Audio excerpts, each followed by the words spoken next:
por acompañarnos a la siguiente conferencia titulada Data Science al Descubierto, que se realiza por Héctor Cuesta. Héctor es autor del libro Práctica Data Analysis, ¿sí?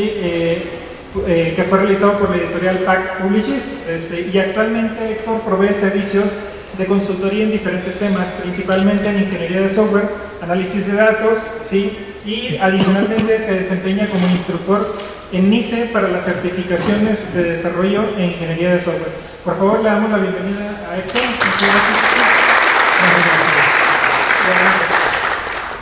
Buenas tardes.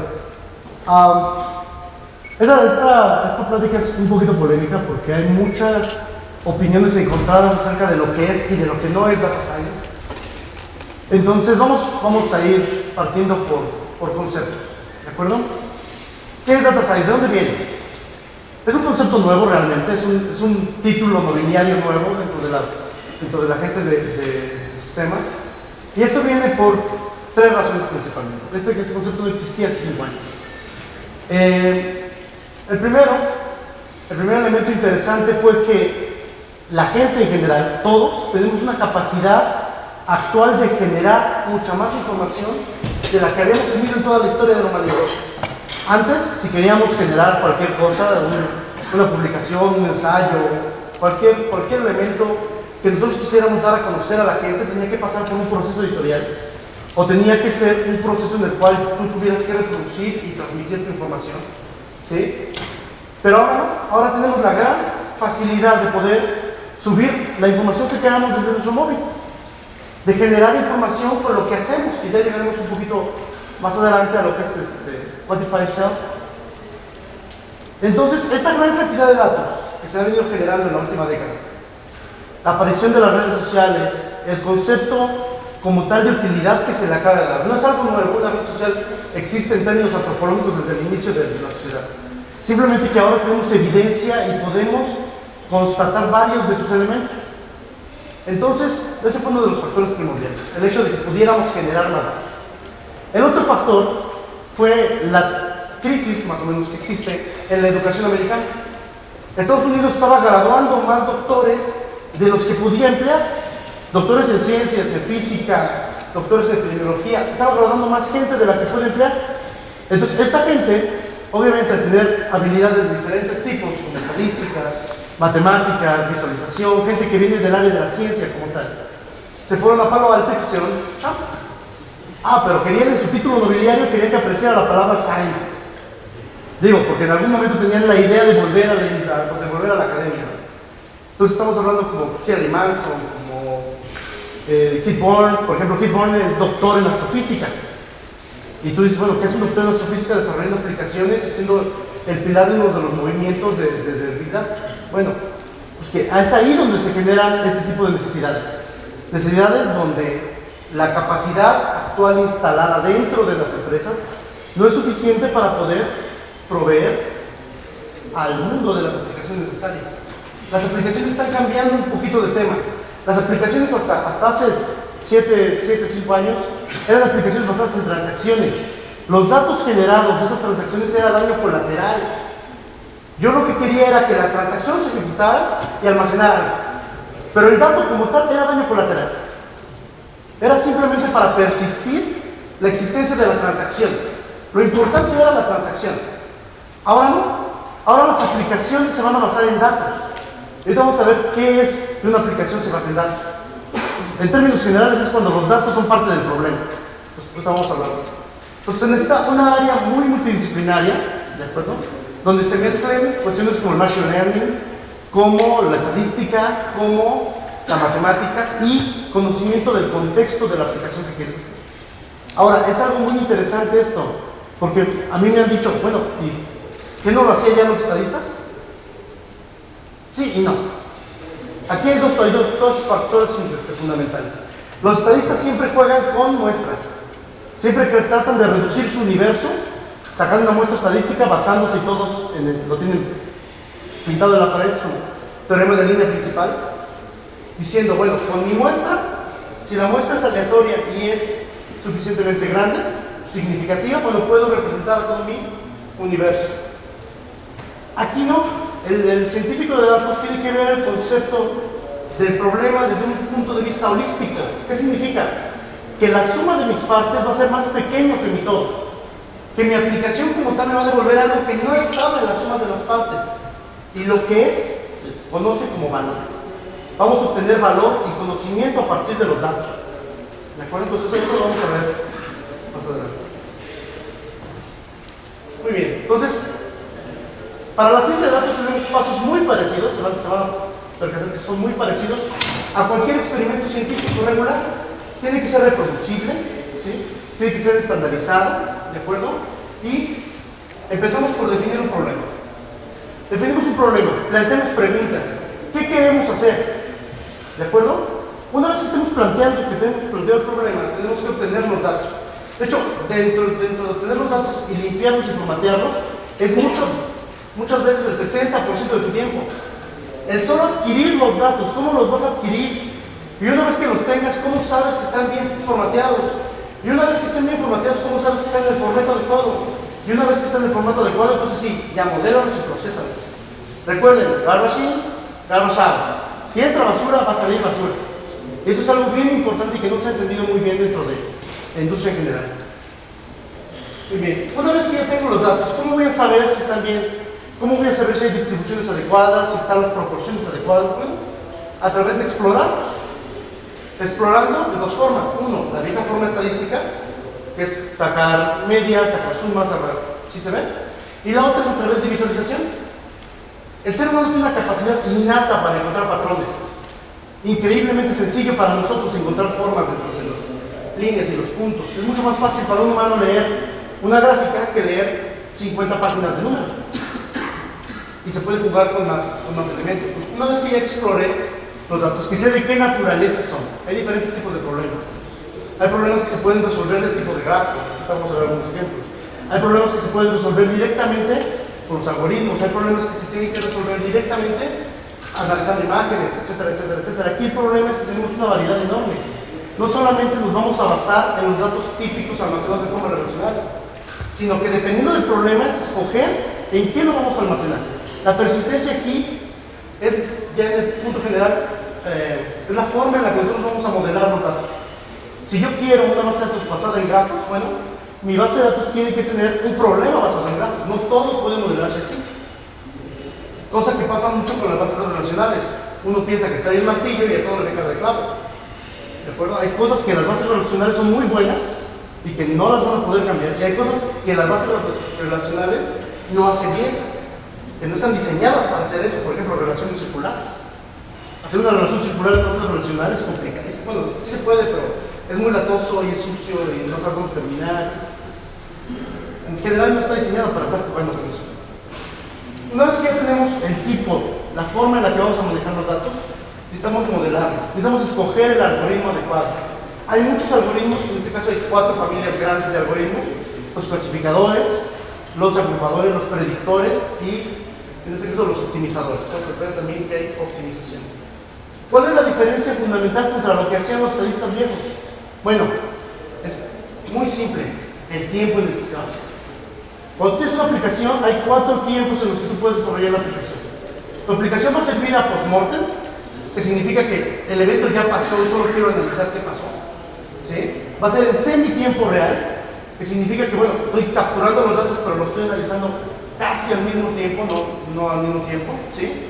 Tiempo real, que es al mismo tiempo que se generan los datos, les voy dando salida y caída. Y hay otro más, es predicción a tiempo futuro, que es cuando yo tengo un problema donde mis datos requieran que los vaya prediciendo y solamente vaya confirmando sus datos.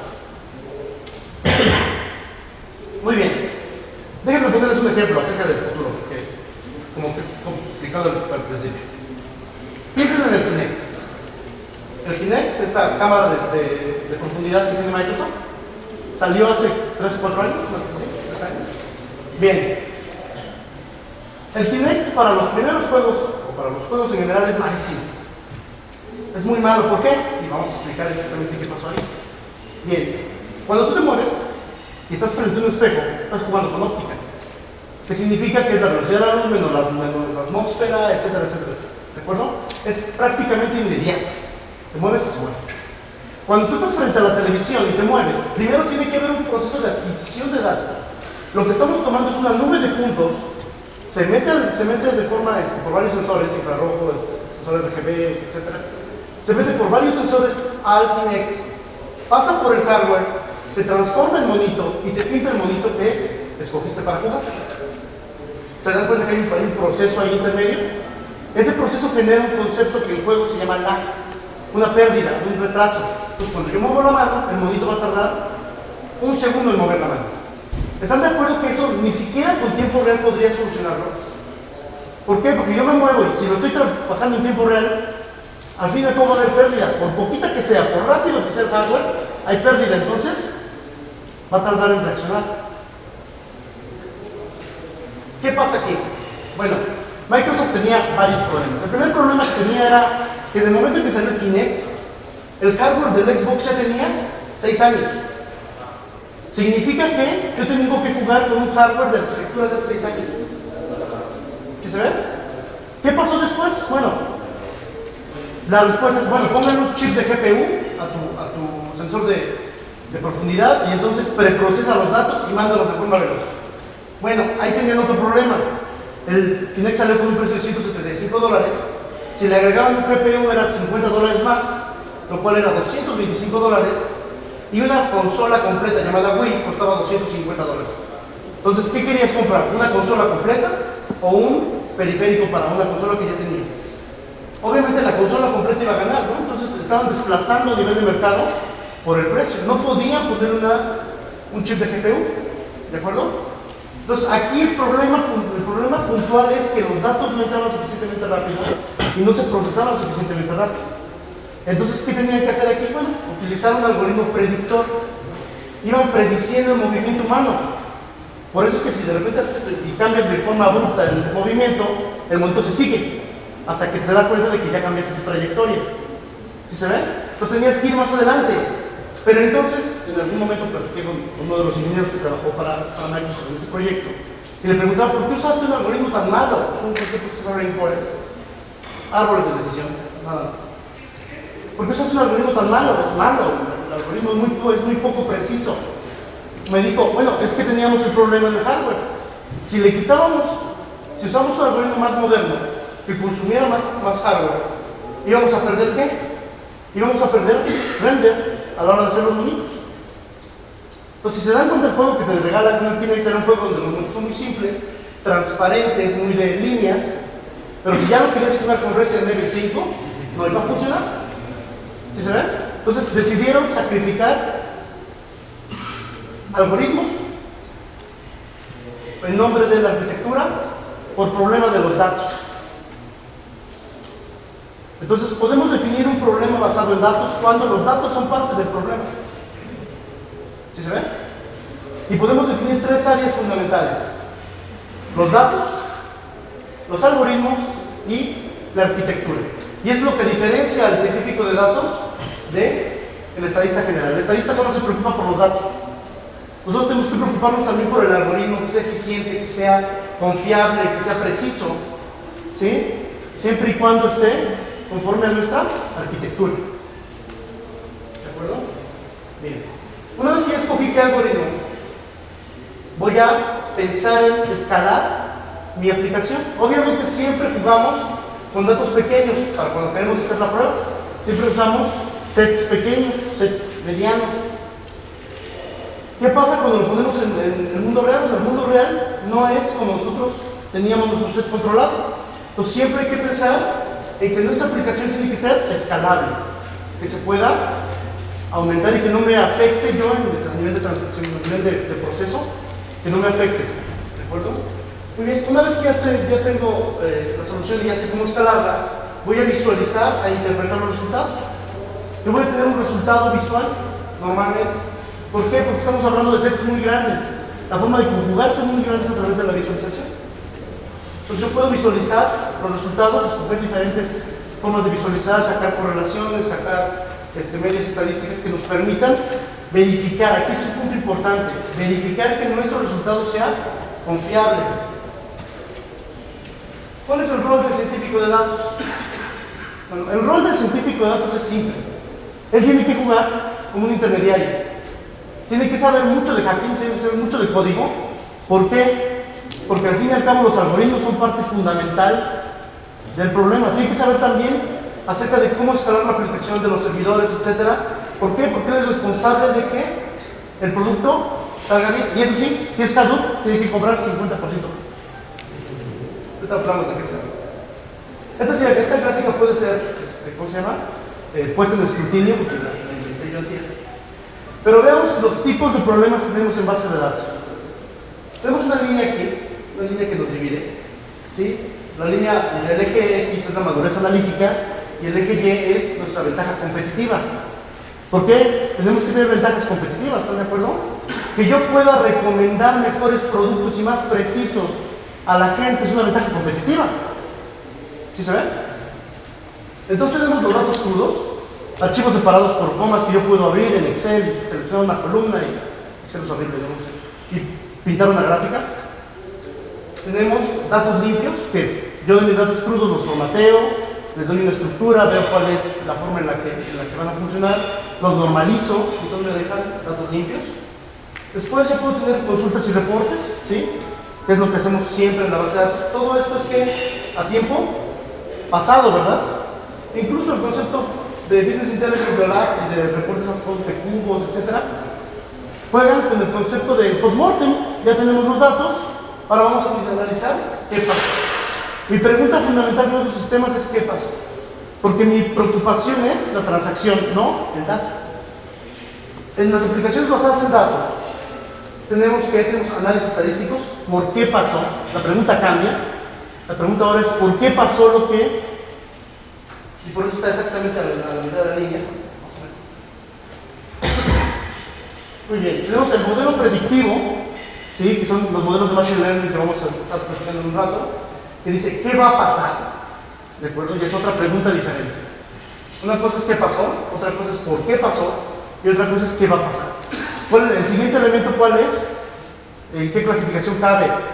Al usuario, ¿cuál es el producto que le va a gustar la próxima vez que entra al sitio?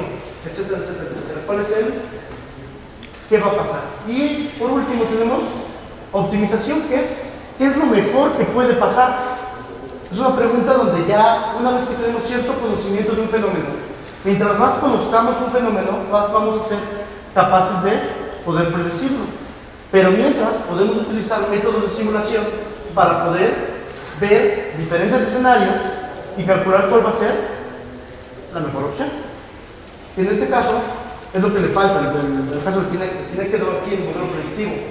Si él hubiera sido optimizado, hubiera podido explorar cada uno de los casos de movimiento humano y escoger cuál va a ser el próximo de forma más inmediata. ¿De acuerdo? Por eso lo decidieron por... Muy bien. Herramientas. Las herramientas son sencillas, se pueden dividir en cuatro secciones, aunque no puse todas, aunque puede ser que nada más haya puesto las que encontré luego en Google. Bien, primero, los lenguajes de programación. Los lenguajes de programación predilectos por los científicos de datos en Estados Unidos ahorita es R y Python. R tiene una ventaja y una desventaja. La ventaja de R es que fue hecho por estadistas. La desventaja de R es que fue hecho por estadistas. Entonces, a los de sistemas nos cuesta un poquito el trabajo de entrarle a la lógica de R. ¿De acuerdo? Sé que hay otros como MATLAB, T, matemática, etcétera, pero los que más se usan para la parte de análisis de datos son R y Python. R porque tiene una enorme librería, el proyecto R es enorme, tiene una enorme librería de algoritmos que ya pueden ustedes utilizar. Solamente que de R dicen que es como el primer auto. Te gusta, haces su chamba, lo quieres, pero en cuanto tengas dinero para comprar otro, te cambias de coche. Y Python es mucho más general.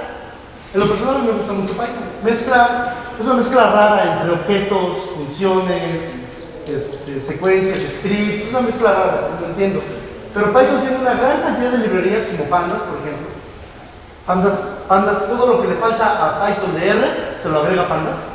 La forma de manejar datos, la forma de manejar series de tiempo. Y la ventaja que tienes aquí es que una vez que ya tengas tu prototipo en Python, lo puedes pasar del Django y en un rato tienes una aplicación web. O sea, Esa es la de las ventajas que yo le veo. Otro contendiente fuerte es Clojure. Clojure es un lenguaje funcional que tiene una enorme cantidad de librerías también, es muy maduro en ese sentido, que nos ayuda a trabajar análisis de datos. Pero ya si lo quieren hacer así como debe ser, usen C. Lenguaje C. De hecho, a mí me pasó algo muy interesante. En 2012 tuve la oportunidad de ir a un Summer Institute en la Universidad de California, al centro de Supercomputing. Entonces yo dije, bueno, nos van a enseñar Hadoop, nos van a enseñar Cassandra, Mongo, ¿no? Al supercómputo en el mundo se hace con C. Y AC monta la MPI, AC monta la OpenMP, y AC monta la CUDA, y todo lo que quieras lo hace en OpenMP. Ahorita vamos a ver las escalas, ¿no? Pero C sigue siendo un contendiente importante. Y hay muchas librerías que siguen trabajando fuertemente para trabajar con alta concurrencia dentro de C, con CUDA, por ejemplo, o con MPI. Herramientas de Machine Learning. Herramientas que nos dan los algoritmos que necesitamos para trabajar. Bueno, Python tiene el scikit-learn, Hadoop, porque vamos a hablar de Hadoop, tiene el Mahound, y hay una aplicación vieja de minería de datos que tiene 15 o 20 años, de la Universidad de Guayco, que se llama Wicca.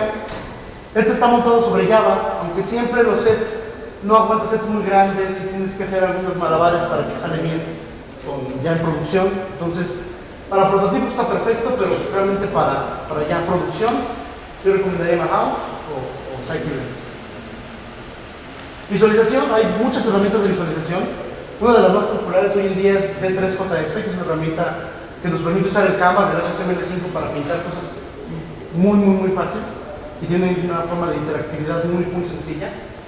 También está, en el caso de grafos, está Gephi, aunque puede usar Matplotlib o cualquier herramienta de visualización que ustedes tengan a la mano. Y aquí viene la parte el procesamiento de datos. Tenemos bases de datos regulares. De hecho, SQL Server, la versión 2012, incluye un montón de algoritmos de Machine Learning ya precargados dentro de la base de datos. Están bastante interesantes, aunque de repente hacen erráticos, pero están bastante interesantes. Si quiero manejar bases de datos basadas en grafos, si mi problema es basado en grafos, uso MongoDB. Si mi operación es muy tipo web, muy tipo de transacciones o de operaciones con archivos JSON, por ejemplo, archivos de transferencia, usar Mongo, que Mongo es una base de datos dedicada específicamente a documentos. Incluso Mongo tiene propiedades para hacer agregación y para hacer MapReduce y para hacer tabla de MapReduce y para hacer operaciones de muy alta escala. Y por ejemplo, generar un clúster en Mongo es sencillísimo, es muy simple. Con que tú le digas que hay otra máquina en la red con Mongo, tú le dices si es el esclavo o el master, ya está configurado el clúster. Es muy simple manejar un clúster con Mongo. De hecho, están diseñados para eso. No están diseñados para trabajar en una simple unidad, están diseñados para siempre trabajar en clúster. Tiene sus desventajas, por ejemplo, cuando ustedes quieren hacer replicación, luego tarda la replicación en hacerse, pero es muy bueno. Cassandra pues, es de los más conocidos como base de datos NoSQL. Es prácticamente lo mismo que Mongo, pero en lugar de documentos es un valor, es un objeto común. Recuerdo, es una base de datos Jar value. Cassandra tiene, por ejemplo, a Hector, que es un lugar para trabajarlo encima. ¿Sí? Mongo ya trae su propio lenguaje, aunque usa JavaScript y no a todo el mundo le gusta JavaScript. Es de decidirse. Muy bien. ¿Y Hadoop? Hadoop es muy malentendido. De hecho, ahorita hablamos acerca del elefante blanco, ahorita hablamos acerca de lo que es Big Data, pero Hadoop es muy malentendido. Hadoop se piensa en el concepto general que, bueno, primero explicamos qué es y después qué no es. Hadoop es una parte de la arquitectura distribuida, solo una parte, donde yo puedo procesar de forma paralela una gran cantidad de procesos a través de un modelo de programación que se llama MapReduce. MapReduce no es un algoritmo, es un proceso, es un modelo de programación, es una forma de acomodar las cosas. Entonces, yo encima de Hadoop le puedo cargar Zookeeper, le puedo cargar Mahound, le puedo cargar Heap, le puedo cargar Pig, y entonces yo ya puedo utilizar el procesamiento paralelo masivo que te da Hadoop y obtener buenos resultados. Y aquí ese es el punto muy importante, o sea, hay veces que dicen, es que manejamos 1 millón de registros, ya es Big Data. No es Big Data. Es que queremos hacer data science, pero no tenemos 2 millones de gigabytes de información que no es necesario. Data science no es sinónimo de Big Data. Big Data, ahorita vamos a hablar acerca de eso, pero Data Science funciona con problemas basados en datos. Si los datos son parte del problema, pueden resolverse a través de una analítica. ¿De acuerdo? Y aquí es bien importante separar eso. No es necesario que sea un problema de Big Data. ¿Sale? Entonces, ahorita vamos a hablar de todo. Vamos a hablar acerca del nivel de procesamiento de datos en general. Cuando yo quiero procesar datos, tengo diferentes modelos. Los vemos en el eje Y, el modelo de programación. Vemos en el eje X la organización de los datos. Si yo quiero manejarlo desde abajo y sé cómo manejar la concurrencia, y sé cómo manejar el race condition, y sé cómo manejar la sincronización entre threads, uso un lenguaje de paso de mensajes que se puede montar sobre C o sobre Fortran, XMP. Pues tú tienes muchas máquinas, las máquinas pasan mensajes y es una chulada cuando trabaja en MPI bien bonito. Trabaja muy bonito, trabaja a nivel de arquitectura, lo cual mejora mucho las cosas. Después tenemos MapReduce, que se ha implementado con Hadoop, o se ha implementado con Phoenix, o que se ha implementado con Mongo. MapReduce es un modelo de programación que está un poquito arriba del nivel. Hoy vamos a hablar acerca del modelo de programación MapReduce. Es un poquito arriba del nivel del MPI, donde tú nada más le dices qué procesos se van a ejecutar y él solito los va a ir acomodando, obviamente, con un algoritmo, con una función map y una reduce. Y entonces, tú puedes obtener grandes resultados reduciendo grandes cantidades de datos con esas funciones. Y hasta arriba, ya decimos que es declarativo y altamente estructurado, tenemos las bases de datos regulares, las bases de datos Oracle, MySQL, las que ustedes usan. Esas bases de datos regulares son lenguajes no procedurales, que son instrucciones en este caso, de predicados de primer orden, donde yo le digo que quiero, sin especificar el procedimiento para poder lograr. ¿De acuerdo? Esos son los niveles en los cuales se van a procesar los datos. El concepto de MapReduce, vamos a hacer rápidamente esto, no sé cuánto tiempo tenga, pero vamos a hacer rápidamente esto. Pensemos que tengo una colección de archivos o de documentos, ¿de acuerdo?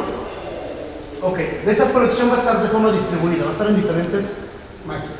Bien, yo voy a tener una función map que por cada archivo va a ejecutar un número X de veces la función emit. Yo le voy a decir que va a buscar dentro de los archivos y voy a ejecutar la función emit un número X de veces. O sea, por cada archivo puedo tener 1, 2, 10, 20. Pensemos que quiero contar cuántas veces aparece la palabra Jesús en la Biblia, los ejemplos más simples. Bueno, pues tengo todos los volúmenes, tengo todas las hojas en archivos. Entonces cada hoja la jalo, la voy procesando, todas de forma distribuida, con mi función map.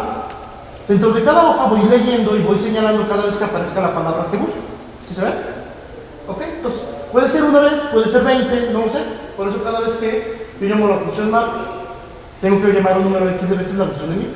Esto lo va a guardar en un hash, así en un hash map sencillito, donde vamos a tener una llave. La llave va a ser la palabra que estoy buscando y va a ser un value. El value va a ser cuántas veces se va nombrando esa persona. ¿Sí se ve? Bien. La función reduce, ¿qué va a hacer? La función reduce va cada cierto tiempo. O sea, no es una función que se ejecuta al final o al mismo tiempo que se ejecuta la función map, se va a estar ejecutando la función reduce. Y entonces, ¿qué vamos a tener? Que, por ejemplo, en la primera archivo aparece 3 veces. 1, 2, 3, ponemos 3 palitos. 1,1,1. Pues va a pasar la función reduce y va a decir, aquí son 3. Entonces, donde diga que es 1, nos va a decir 3. Y después, si encuentran otra, haces la emit y va a decir 3, 1, 1, 1. Haz otra vez la función reduce y va a decir, son 6. 6, y lo va reduciendo el problema al mismo tiempo que se va ejecutando. Y es aquí donde está la potencialidad de este elemento. Al final, ya una vez que se terminaron de mapearlos a los archivos, la función reduce genera una colección de salida, es una colección de archivos o una colección de documentos JSON en Mongo, una colección de salida, y ese resultado es el que te va a mostrar. Ahora, aquí se está asumiendo algo muy importante. Aquí se está asumiendo independencia entre los procesos. Aquí se está asumiendo que el archivo 1 no tiene nada que ver o no va a esperar resultados del archivo 2, ¿sí se ve? Entonces, aquí yo puedo escalar algoritmos simples de forma muy fácil, pero ya cuando quiero escalar otro tipo de algoritmos que ya requieren que esté en coordinación, o que haya paso de mensajes entre archivos, etcétera. Y ahí es donde viene porque Hadoop tiene un enorme ecosistema, donde ya viene Zookeeper para organizar procesos, donde ya viene Mahout se encarga de hacer toda la parte de la implementación del algoritmo, ¿sí? Porque eso funcionaría muy naive, funcionaría para procesos muy particulares, pero ya quiero hacer algo más interesante, pero tengo que montarle algo encima. O puedo usar, por ejemplo, HIP. HIP hace que las consultas sean más o menos como SQL, muy parecidas, de hecho, haces un select, exactamente. Entonces, ese es el concepto de MapReduce. Que no se malinterprete, MapReduce y la arquitectura distribuida de esta forma es solo una de las 3 formas en las que yo puedo desarrollar conceptos de Big Data. Las otras 2 formas son a través de bajarlo a nivel de paso de mensajes con MPI o pasarlo a GPU y utilizarlo desde CUDA, hacer una alta transaccionalidad desde CUDA. ¿Sí se ve? O sea, esta es solo una de las opciones, que no se vea como un sinónimo.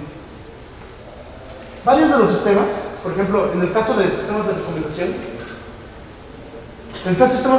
yo tengo un grafo, ahorita vamos a hablar de los conceptos de grafo, donde tengo varios comparadores, ¿sí? Los comparadores por alguna razón son similares, ahorita vamos a definir cuál es la razón por la que son similares, y una vez que el comparador A pide pizza, ensalada y refresco, en el momento en el que el comparador B pide pizza y ensalada, el sistema solito recomienda agregarle refresco. Obviamente esto se ve trivial, pero ya cuando se juega con millones de usuarios y con cientos de productos, ya tenemos, en este caso, una aplicación muy complicada que los datos en sí son el problema. ¿Sí se ve? Los datos entre las personas, entre los datos, cómo los adquiero, todo es un problema. Entonces eso se vuelve un problema basado en datos. Una forma muy fácil de trabajar eso, es una estructura muy lógica en la que se puede trabajar, no a nivel computacional, sino a nivel visual, es el grafo. Por ejemplo, este grafo lo sacó el New York Times el lunes, diciendo de los equipos europeos qué equipos daban más jugadores al mundial. Sí. Entonces aquí vemos que hay nodos centrales. Aquí vamos a hablar de un concepto importantísimo a la hora de ver qué significa que yo sea parecido a otro en términos de similitud de usuarios. Yo digo que hay nodos centrales. Ese nodo central, por alguna razón es central, a lo mejor porque es el que está en medio de todos los caminos, a lo mejor es porque es el que tiene más amigos en Twitter, a lo mejor es porque tiene más resonancia en términos de profundidad del mensaje, quien explica algo y llega más lejos, ¿sí? Entonces el concepto de centralidad es muy importante. ¿Por qué? Porque en función a los nodos centrales de los que yo esté rodeado, esta función, una de las formas, en el caso del collaborative filtering, es una de las formas en las que yo puedo determinar qué productos me van a gustar. ¿Sí se ve? Pues si yo sigo mucho a alguien, lo sigo mucho en Twitter, lo sigo mucho en Facebook, entonces de cierta forma eso nos va generando cierta centralidad para conmigo y tiene cierto nivel de resonancia. Su opinión tiene cierto nivel de resonancia conmigo, tiene un nivel de credibilidad. Bueno, los sistemas ocupan esa credibilidad para poder ofrecerte cosas. Ya lo hace Netflix, aunque Netflix es un caso muy particular, de repente Netflix se le va la mano. Pero ya lo hace Netflix. Tus amigos en Facebook vieron esto, entonces a lo mejor a ti te conviene ver esto. Y dependiendo del número de veces que hayan visto tus amigos cierta película, por ser tus amigos se implica cierto conocimiento acerca de ti. Eso es igual, hay que tomarlo con calma porque, por ejemplo, en este caso, hablando de Netflix se rindió. Ya el año pasado, Netflix tenía un problema muy grande, de hecho lo sigue teniendo. Su problema de Netflix es no saber qué usuario está viendo la tele. Porque todos usaban una cuenta, muchos usuarios. Entonces, la desambiguación del uso, en este caso de hábitos de consumo, le causaba muchos problemas a la hora de recomendar. Bueno, se rindió y le dijo, bueno, ¿sabes qué, usuario?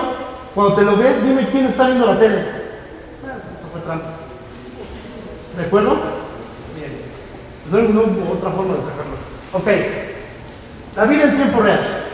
Hace un par de meses hubo un torneo de Halo 4. Halo 4, un juego de Xbox, de First Person Shooter, hace como 3 o 4 meses. Hubieron 300,000 personas en línea, trabajando al mismo tiempo. O sea, todos jugando al mismo tiempo sobre un solo mapa gigante. ¿Qué pasó? Había varios problemas. Problema fundamental número 1. ¿Cómo evitar que hagan grupitos y se protejan entre ellos para que vayan matando más gente. Es trampa, ¿están de acuerdo? Se supone que las reglas del juego es jugar de forma individual. ¿Ok? Ese es el primer problema. Segundo problema, ¿cómo evitar que alguien que apenas es nuevo, que tiene un nivel básico en el juego, lo aparezca en el medio de los lobos? No, pues no dura ni 5 minutos, no se aparece y se muere. Ese era otro problema. Lo que queremos aquí es buscar la experiencia. Yo quiero mejorar la experiencia de mis usuarios a través de una aplicación basada en datos en tiempo real. Entonces, ¿qué hizo Microsoft? Bueno, Microsoft utilizó Hadoop y montado sobre su plataforma Windows Azure. Y entonces con Hadoop pintó un grafo de todos los jugadores. Eso es un artículo, está muy bueno, lo debería bajar. Pintó un grafo de todos los jugadores.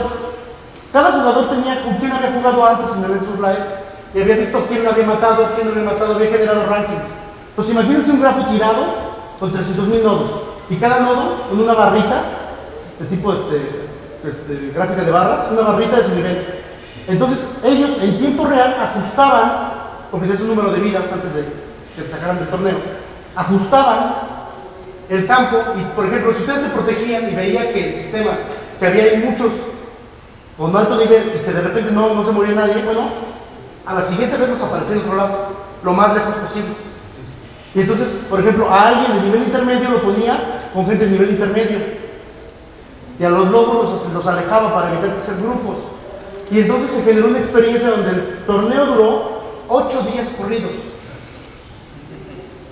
Mejoraron la experiencia a través de una aplicación basada en datos.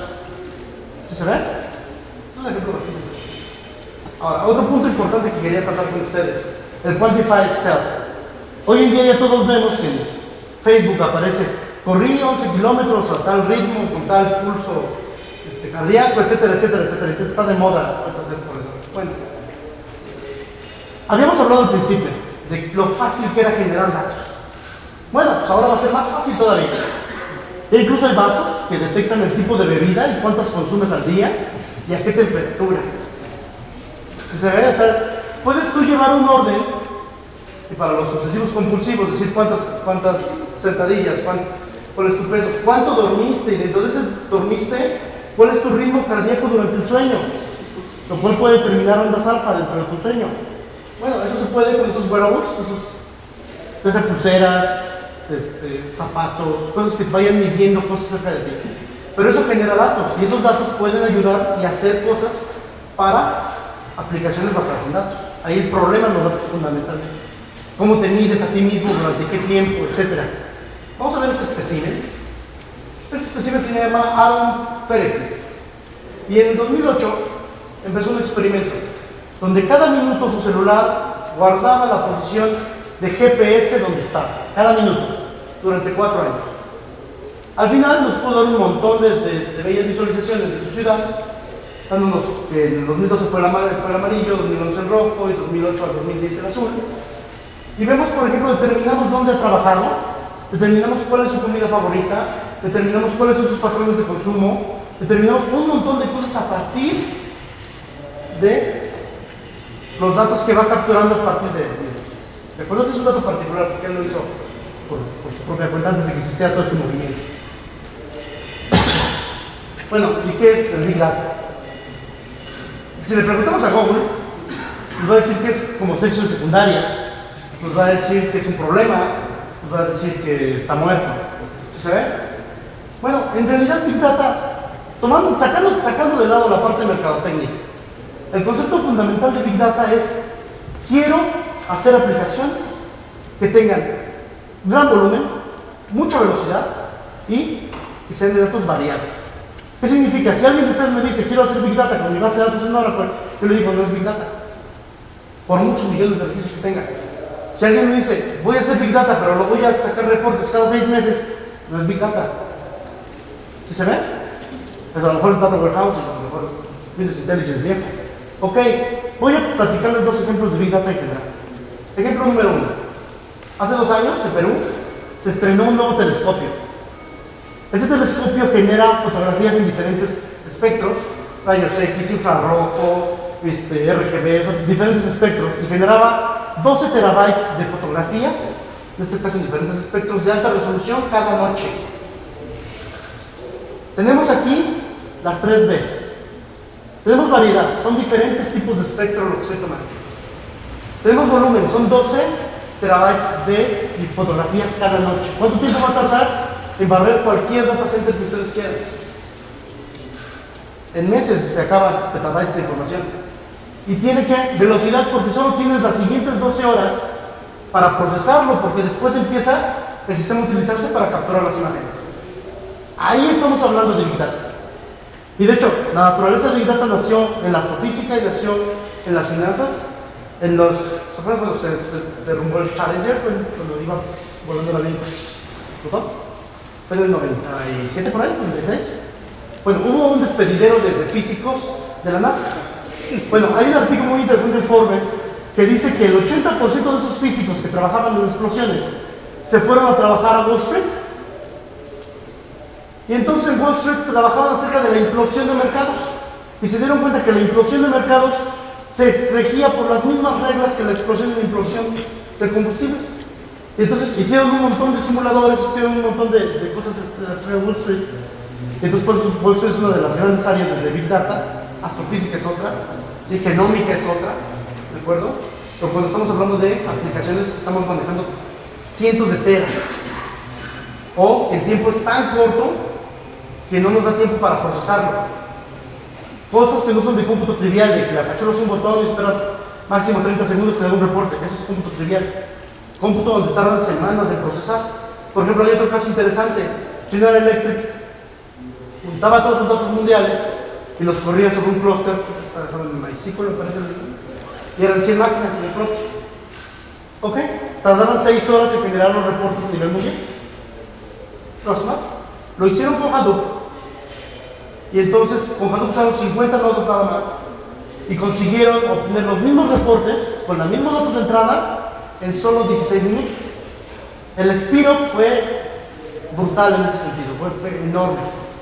Pues en ese tipo de cosas sí estamos hablando de Big Data. En cualquier otra cosa, en el caso del 90% de las aplicaciones, podemos hacer data science, podemos obtener valor, pero no estamos haciendo Big Data.